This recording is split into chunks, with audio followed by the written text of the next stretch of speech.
Hello, my name is Lexi Morgan. First off, I would like to say thank you for allowing this presentation to still count as the final. I had started on it the day after the strike started because I wanted to make it the best final I could, and I'm really, really in love with this show, Killing Eve, that I'm about to present on. And so I was very pleased with completing this final, and so I'm very also pleased that I'm able to present it. I was afraid that the final would have been changed, so I'm so glad that I'm able to present it to you and show it to you because this show is brilliant. And then second of all, this is definitely going to be longer than 10 minutes, and I apologize in advance, but I just know that I love this show so much, and I will take the mark if it counts. Because it just needs to be talked about, and I love it, and I love this presentation, and I'm sorry. Okay, here we go. So this is from Seed to Seed presentation on Killing Eve. As I said, I am Lexi Morgan. All right, let's get into it. So, starting off with a synopsis, it is basically a show that centers around an erotic and psychologically thrilling, never-ending game of cat and mouse, and that is between an MI5 agent, Eve Polastri, who is portrayed by Sandra Oh, and then a farcical psychopathic assassin equivalent to her, who is Villanelle, and that is portrayed by Jodie Comer, and that is the rundown for that. So starting from the beginning, how we got here. So Sally Woodward Gentle is the producer for it. She owns a UK production company called Sid Gentle Films, and she read Luke Jennings' codename Villanelle novel in 2014. Loved it. She loved his take on women and the genre of assassins and just that whole world. And she really wanted to bring someone on who had a very different perspective from that. So then enter Phoebe Waller-Bridge, who at the time was gearing up for Fleabag, an Amazon series and BBC series, comedy, dark. That's Phoebe Waller-Bridge. And Sally had read the Fleabag script before it was on air and just immediately had recognized Phoebe's talent for it. She's quoted here as saying, she's not interested in genre, she's interested in relationships and the complexity of relationships. So that's pretty much why she had brought Phoebe on to be the showrunner and lead writer for the show. And so when Phoebe Waller-Bridge started working on it, she actually started it writing for it before Fleabag was even released, and that was back in 2016. And so Phoebe is on record quoted here as saying, I write from the point of view of what I'd like to watch. I'm always satisfying my own appetite. We sexualize women all the time in drama and TV. They are objectified. But an exploration of one woman's creative desire is really exciting. She could be a nice person, but the darker corners of her mind are unusual and fucked up because everyone's are. And that really just sums up, I think, the entirety of the show, the vibes, who Phoebe is, why Sally chose her. And there it is.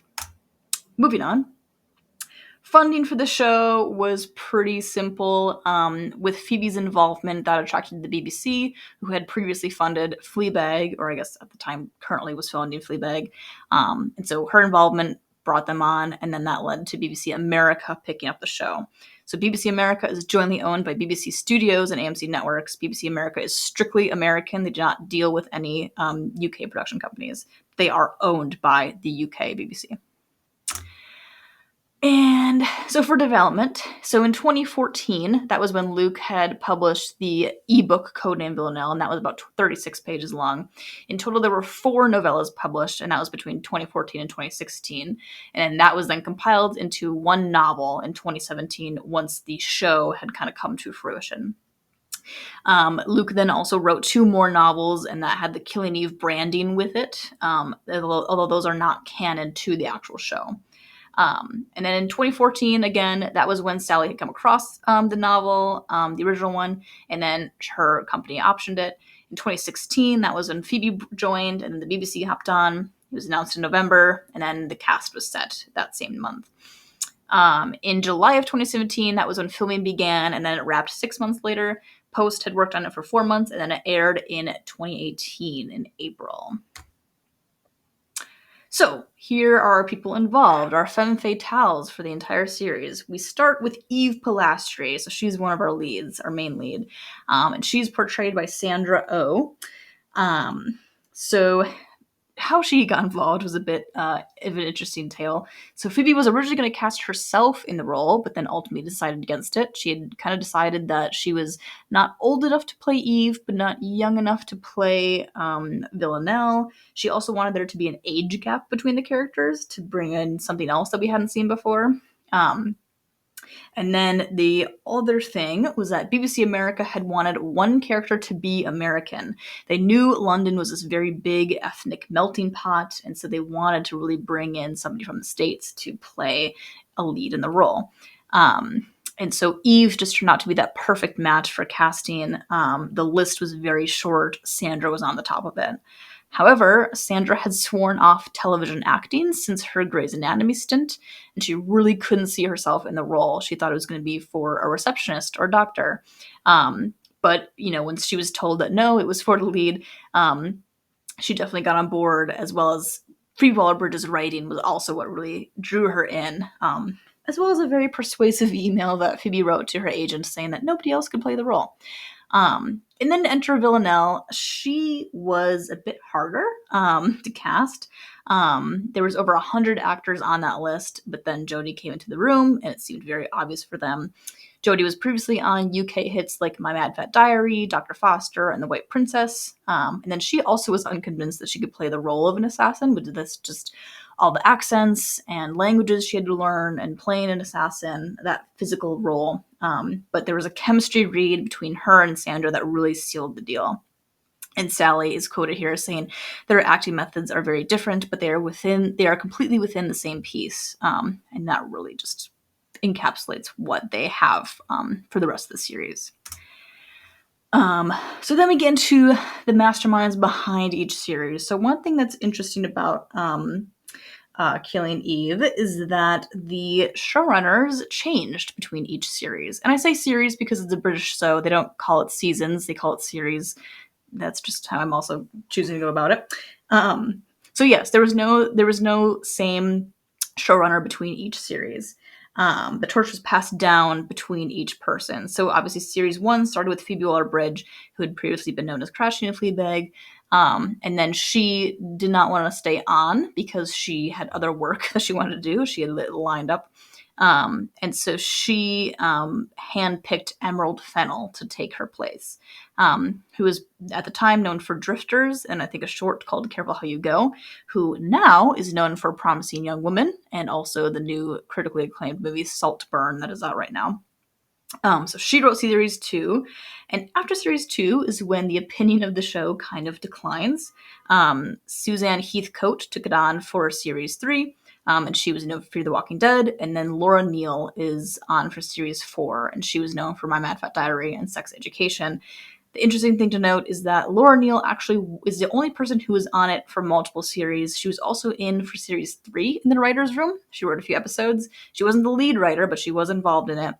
And so the hopes were high for series 4. However, it kind of declined, and we will get into that as well. Phoebe had stayed on. She was an executive producer throughout all the series. She just wasn't in the writer's room, so she was still involved.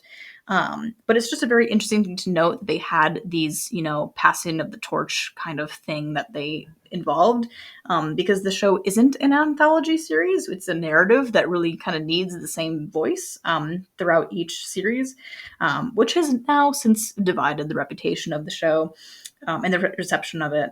Still, though, it is tapping female showrunners to give them an opportunity that has previously not been given, which is just crucial nonetheless. So moving on.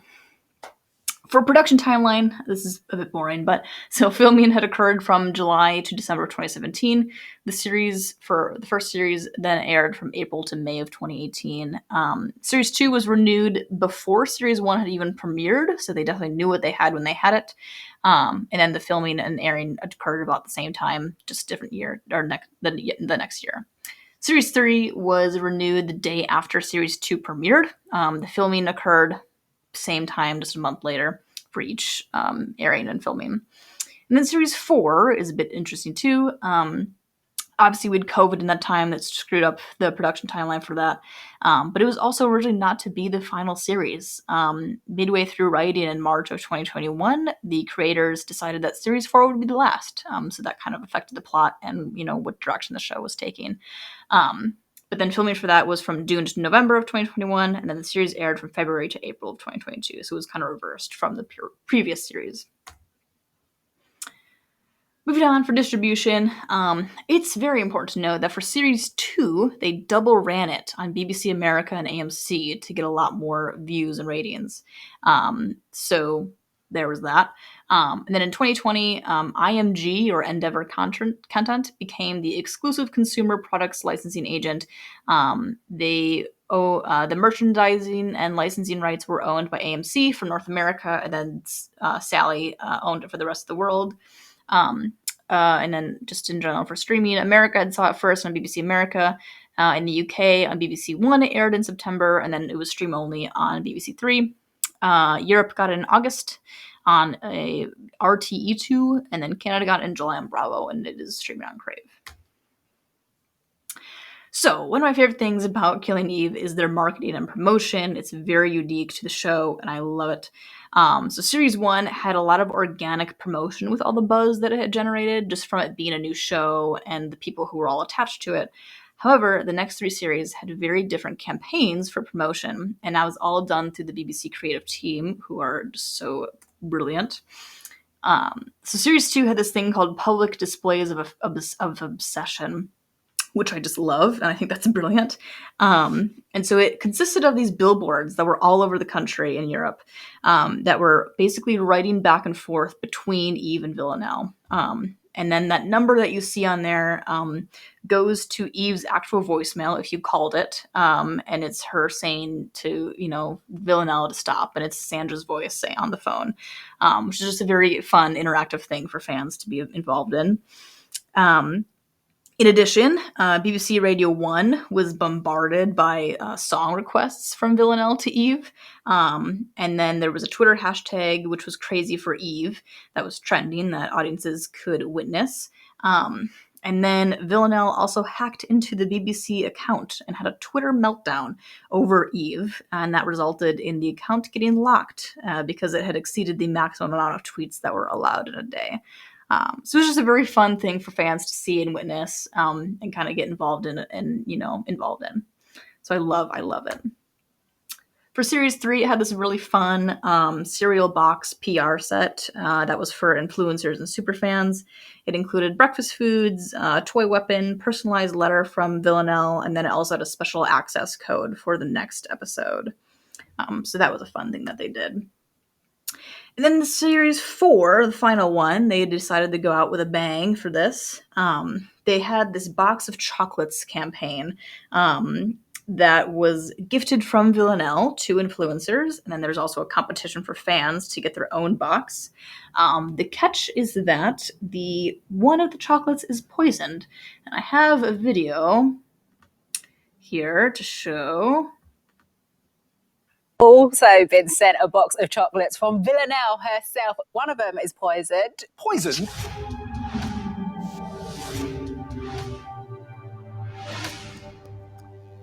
I had to kill you. I'm really sorry. I had to do it. Gotta go. Who's got the chili? It's me. Oh, what? I took it for so long. Vindaloo. I was holding my gun. I got you, I took you home. I had to kill you. Was it so much fun? I had to kill you. Was it so much fun?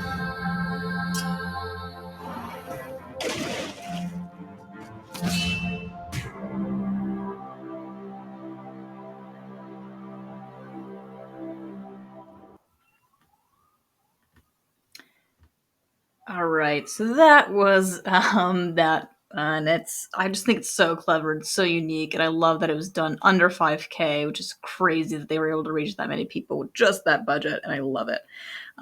They also, for Series 4, did this Killing Eve pop-up that was called The Collection. It was in Liverpool on a very busy street, and it was just costumes from across all the series that fans could, go and take pictures with. It was free. It was just kind of out in the streets, and I love it. Moving on then to merchandise and ancillaries. Again, this show is so unique with what it chose to do.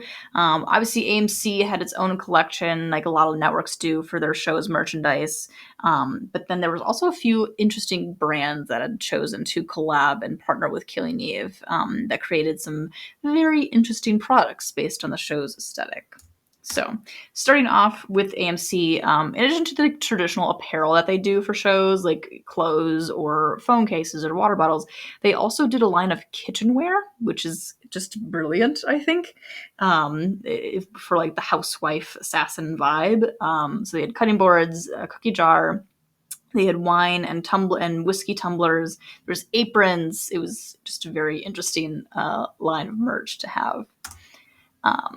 And then Hunter collabed with Killing Eve. Villanelle had worn them in the show, and so they released a line of limited edition Killing Eve themed boots. There was 5 total, and I just love the pictures that they chose for the promotional images. I think they so set the vibe of the show.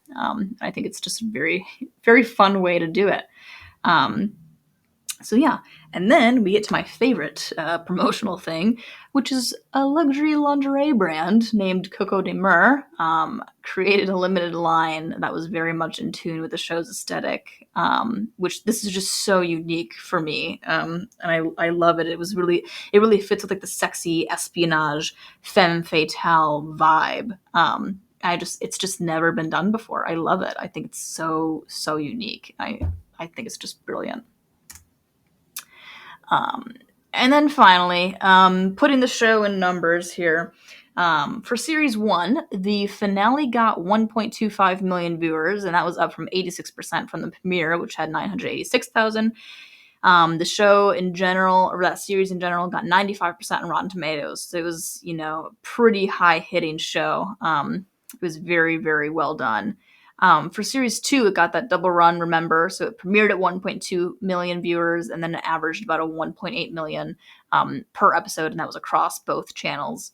And that got a 92% of Rotten Tomatoes. So it did, it's still pretty up there. And it is also important to note that it got the largest year-to-year growth for any returning series within the past 3 years between series. So that, they were definitely hitting high numbers. For Series 3 then, it premiered at 1.1 million viewers, so still pretty good. It got an 80% on Rotten Tomatoes, so we can see the decline kind of starting there. And then for Series 4, I really, really wish I could, but I found no data for it. The only thing I had was the Rotten Tomatoes score, which was a 53%, which is a really shocking number compared to that Series 1 that had a 95. But it definitely just, shows with the numbers there how it did unfortunately decline. And I wish that I had numbers for, seeing it across all series, but I think they probably did not release them because they knew that they were so bad. But yeah, I searched high and low for those numbers and found none. So yeah, that's Killing Eve. That's the show. It's still brilliant. I think it's still, there's my sources, and then here's the finale slide. But yeah, it was great when it lasted, and I thank you again for letting me present this. I'm sorry that I went over the time, but again, just thank you.